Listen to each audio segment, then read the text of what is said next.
सबसे पहले 10,38,000 का जो आंकड़ा है वो हमने पार कर लिया है। पिछले 24 घंटे में 34,000 से भी ज्यादा मामले डॉक्टर साहब सामने आए हैं। क्या कहें, यहाँ पर मरीज इतने बढ़ रहे हैं क्योंकि हम टेस्टिंग ज्यादा कर रहे हैं, या ये वाकई इन्फेक्शन संक्रमण जो है वो इतनी तेजी से फैल रहा है?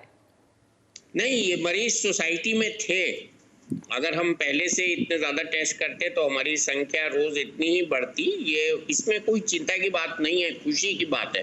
खुशी की बात क्यों है ये मैं आपको समझाने की कोशिश करता हूँ। संख्या को मत देखिए, हमारी mortality rate will come down. It is already less than 2.8% और इसको हम 1.8 तक ले आएंगे नेक्स्ट इस मंथ के एंड तक। दूसरा जो है, डेथ रेट हमारी कम है, रिकवरी रेट हमारी ज्यादा है। अगर आप दिल्ली की बात करें तो we have already crossed 82%।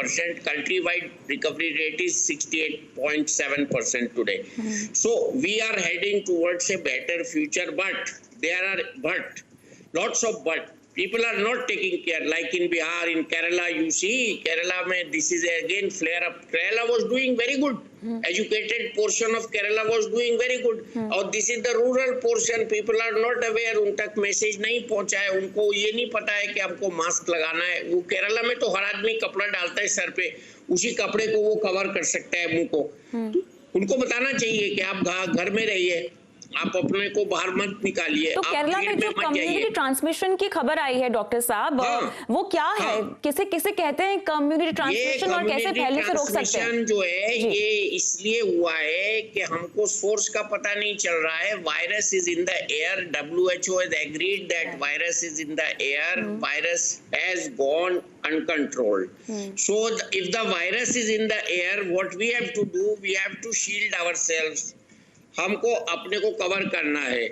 Virus है तो नहीं आएगा अंदर। मैं तो कहता हूँ आप डबल मास्क लगाइए, सिंगल मास्क से कवर नहीं हो रहा है। और आप कपड़े का अगर एक मास्क लगा रहे हैं तो एक फेस कवर इसके ऊपर से लगा दीजिए, तो ये आपको कवर देगा। और नाक को कवर रखिए और हर टाइम मास्क लगा के रखिए, यही इसका इलाज है। दूसरा, आप किसी चीज को मत छुइए।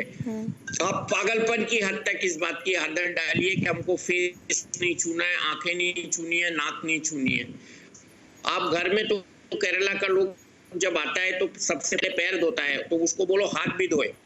तो अभी क्योंकि एयर ट्रांसमिशन है, घर में जूते बाहर उतार रहे हैं। जी डॉक्टर साहब, क्योंकि अभी ये एयरबॉर्न है और यहाँ पर क्योंकि अभी ये एयरबॉर्न भी WHO ने कह दिया है वायरस है, और यहाँ पे कम्युनिटी ट्रांसमिशन भी हम होता हुआ देख रहे हैं। तो अब ये कितनी खतरनाक स्थिति है हमारे लिए? क्योंकि देखिए कुछ राज्यों ने लॉकडाउन हटाकर अब वापस भी लगा दिया है। आप कह रहे हैं, हम देख भी रहे हैं कि रिकवरी रेट बढ़ रहा है, डेथ रेट जो है वो कम है। बिहार में क्या नाश हुआ है? बिहार में नाश हुआ है, लोग मानते नहीं है, बगैर मास्क के घूम रहे हैं। ट्रेनों में लोग बगैर मास्क के चल रहे हैं। हवाई जहाज में अभी मेरा एक फ्रेंड अमेरिका गया तो किसी ने भी जहाज में मास्क नहीं लगा रखा था। पागल हो रहे हैं लोग, मरने की तैयारी कर रहे हैं, उनको समझा नहीं पा रहे लोग।